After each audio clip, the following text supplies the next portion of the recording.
And I'm making this video to put on record here regarding a matter I have pending with the Internal Revenue Service, the United States government.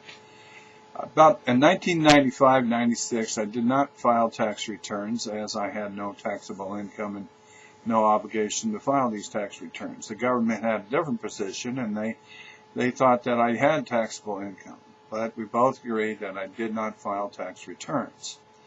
So back and forth, government correspondence, not answering my questions, actually not being responsive, just coming at me saying you owe money. They tried to hit my bank accounts. They tried to hit my employer and such to get money. They never collected any money on this, but in 2008, they filed a lawsuit trying to get a judgment for $144,000 and to foreclose on my family home.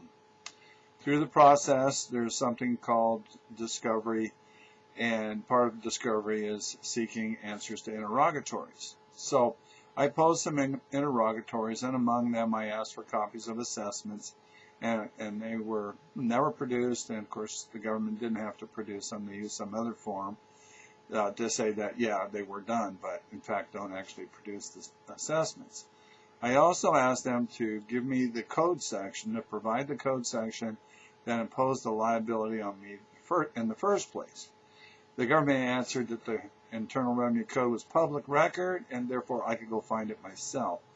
The judge was not satisfied with that answer, so he ordered the government to answer the question further. Well, then the government came back and said, here are the code sections that relate to this matter. My original question was, which section of the Internal Revenue Code imposed the tax on me?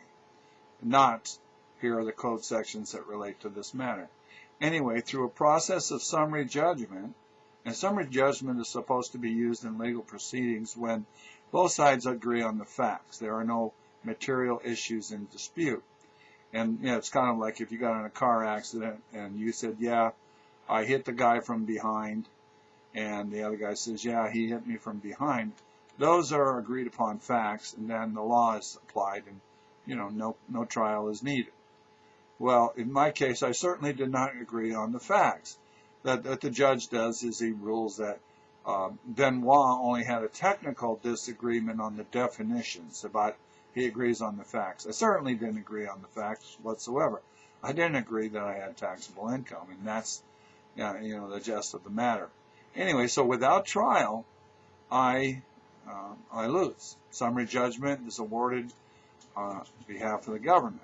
Well, lots of other things have happened in this process. It would probably take about 4 hours of taping to go through it all. But as I discovered early on, one of the reasons I didn't owe